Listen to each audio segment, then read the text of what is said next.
does Canada need to do and the U.S. need to do to repair this relationship, get back on track, create a positive trade flow between the countries, and get back to being prosperous?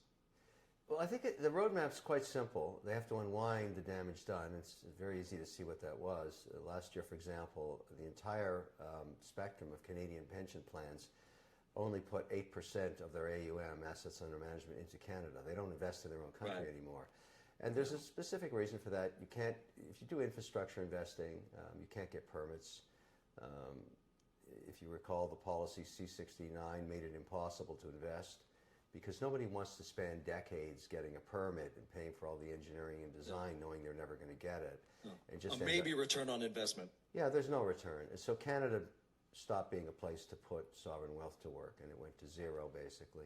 So Carney has to go around the world, and he's doing it, telling the countries that used to invest here, the pensions, the sovereign wealth. He was in the UAE recently, and apparently signed an agreement for billions, $70 billion.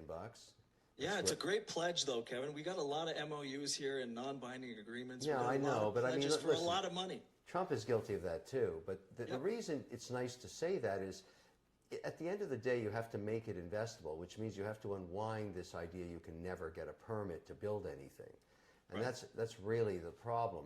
And Canada has a very interesting situation developing over the last 24 months in this massive move into AI, because you can't do AI without data centers, and you can't do data centers without power, and you can't do any power over 6 cents a kilowatt hour and be competitive. And so it turns out that certain provinces, like Alberta, which has 6 trillion cubes of stranded natural gas, because of, that comes off the oil fields there, that is the cheapest energy in North America.